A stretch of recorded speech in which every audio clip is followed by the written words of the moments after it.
បាទសួស្តីបងប្អូនថ្ងៃនេះមាញ់ខ្ញុំបាញ់លុយចូលពី Safari Wallet ចូលនៅក្នុង Bitrate Wallet អញ្ចឹងខ្ញុំទៅមើលបងប្អូនប្រទៀមទាត់ណាមកធ្វើadminចេះថាអញ្ចឹងយើងចង់លុបកាក់លុបអីគឺលក់នៅក្នុង Bitrate Wallet ក៏បានដែរថាបងប្អូនឲ្យតែយើងបំពេញ KYC យើងអាចដកលុយច្រើនបើសិនបើយើងអត់បំពេញ KYC ទេក៏យើងដកបានដែរក៏បានតិចអញ្ចឹងណាអញ្ចឹង exchange ទាំងអស់វាដូចតែគ្នាទេបងប្អូនណាហ្នឹងអញ្ចឹងមាញ់អត់មានចូល deposit របៀបដាក់លុយបងប្អូនចូល spot មកចូលធ្វើលឿន deposit rồi giờ đọt អញ្ចឹងអាដកខ្វាញ់ដែល admin ដាក់មាញ់ណាអញ្ចឹងយើងផ្ទៀងបន្ទាត់ address ដែលយើងបាញ់ចេញវាដូចគ្នាទៅអត់នេះUPB ណាបន្ទុយណាអញ្ចឹងចាំមើល Safari ដែល admin បាញ់ចេញមាញ់ចំនួន$100ហ្នឹងហើយដើម្បីលក់បានអត់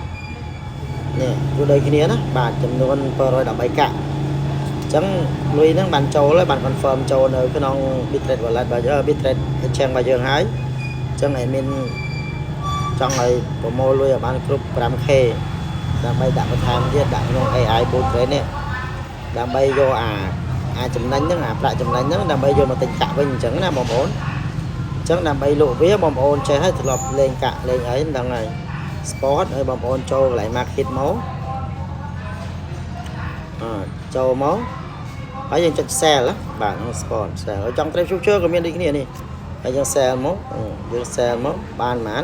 បើយើង sell នេះតម្លៃយើងចង់បានលឿនយើងដាក់តម្លៃឲ្យគេទិញទៅបាទខុសគ្នាតិចតួច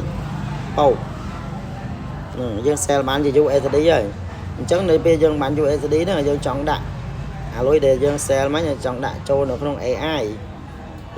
account ហ្នឹងដើម្បីឲ្យ robot trade ឲ្យបងប្អូនគាត់នៅពេលយកពាក្យ transfer នេះមកនេះ transfer sport មកនេះ transfer ពី sport ហ្នឹងចូល AI account ហ្នឹងវានឹងចូលហើយអញ្ចឹងណា